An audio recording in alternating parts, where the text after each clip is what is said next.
Bonjour à tous, on se retrouve aujourd'hui, nous sommes le début décembre, donc ce sera la dernière vidéo que je ferai pour la playlist que j'ai fait en débutant. Donc après, à partir de milieu de décembre, début de l'année prochaine, on commencera une nouvelle playlist qui sera pour potager ancestral, pour intermédiaire. Maintenant qu'on a vu toutes les bases en débutant, je pense qu'on peut commencer à passer dans une... on va pas dire une formation, mais on va dire des vidéos d'explication, comme j'ai fait dans la première partie, mais que cette fois-ci sera pour un peu plus poussé, on va dire. Et on va faire en sorte de ne pas refaire les mêmes erreurs et reprendre des meilleures idées. Voilà, donc vous saurez maintenant, les prochaines vidéos ne seront plus de la même playlist, mais de la nouvelle qui sera pour intermédiaire. Donc là, je vous fais une petite vidéo vite fait, car nous arrivons dans bientôt d'ici une dizaine de jours, voire une quinzaine de jours, dans les périodes de gelée. Vous savez, où par terre, vous arriverez le matin et vous allez avoir du blanc. Donc, cette humidité qui va geler les feuilles. Vous voyez, là, par exemple, les feuilles, elles sont bien vertes. Et le matin, vous allez venir et vous allez voir toutes les feuilles qui vont être blanches. Et ça, pour ce qui est patates, tous ces trucs-là, c'est... la gelée va faire jaunir les feuilles, les brûler, et après votre pied de patate par exemple va mourir, ni plus ni moins. Donc pour recourir à ça, vous avez, alors il y avait très longtemps, il faisait cette petite technique que l'on pratique maintenant avec des moyens modernes, on va dire, comme d'habitude, hein. Mais avant, petite histoire, hein, avant il prenait en gros du bambou. Donc par exemple sur les îles, etc., c'était par exemple tout ce qui est forme le fibre, on va dire, le fibre. Donc vous avez par exemple les fils de bambou, vous savez, vous prenez le bambou, vous l'écossez et dedans ça va former des espèces de filaments.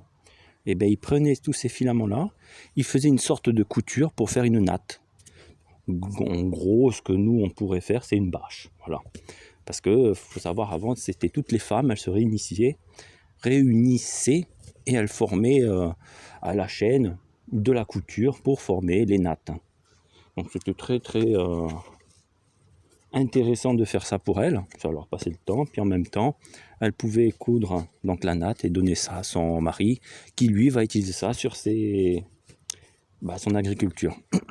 Donc nous, vu qu'on va bientôt avoir des gelées très froides qui va certainement brûler vos légumes, donc moi ce que je peux vous conseiller, la méthode vraiment la moins chère, c'est, vous voyez cette bâche blanche là, je crois que c'est une bâche pour peinture, il me semble, c'est du 5 mètres sur 8 mètres.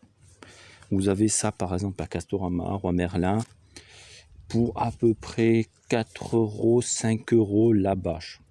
Donc vous voyez par exemple pour un petit carré comme ça,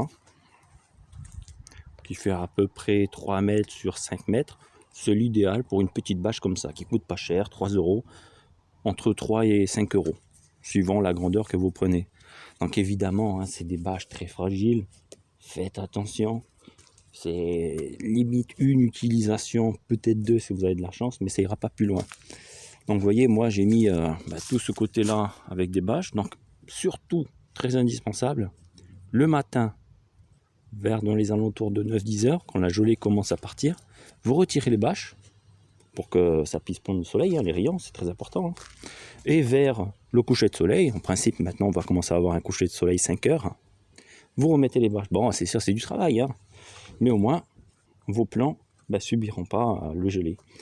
Après, pour ce qui est de là, vous voyez les petits points et tout ça, normalement, il n'y a pas de souci, hein, ça résiste au froid. Hein. Mais la gelée, c'est très spécial. Ça brûle les feuilles et c'est pas bon. Donc vous voyez là, j'ai fait une sorte de tente indienne. Vous voyez, je mets sur les poteaux comme ça, le fameux grillage que je vous avais montré la dernière fois là, où les petits pois ils vont grimper. Et je fais une genre de tente avec ces bâches là. Bon, après vous pouvez mettre des tuiles hein, comme j'ai fait, ou des cailloux, ce que vous avez sous la main, des planches, des trucs comme ça. Au moins comme ça, vous voyez à l'intérieur, je vais essayer d'aller à l'intérieur. Hop, vous voyez, ça fait comme ça à l'intérieur. au moins les pauvres petits, ben, ils vont pas subir la gelée. Là, vous voyez, j'ai fait comme ça. C'est très bien comme ça couvre bien. Quand les gelées vont passer, en principe, les gelées, c'est fini en début février. Parce qu'après, vous allez avoir la saison des pluies. Courant milieu janvier, début février. C'est vous avez des saisons des pluies, hein, parce que moi, purée. Là, j'attaque la deuxième année que j'ai pas eu la saison de pluie. C'est pas de chance. Hein. Donc voilà, petite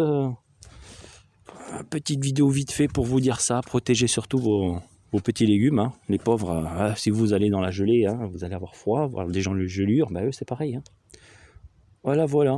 Alors je prépare la prochaine vidéo pour ce qui est des outils, pour ce qui est du travail à faire, etc. Vous aurez certainement cette vidéo dans une dizaine de jours. Je suis en train de bien voir ce que je peux vous faire.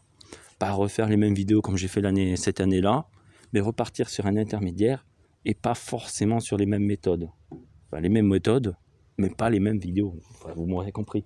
Sinon c'est monotone, ça sert à rien de regarder une vidéo si elle est la même. Hein. Voilà, allez sur ce, bye bye, et je vous retrouve dans une dizaine de jours.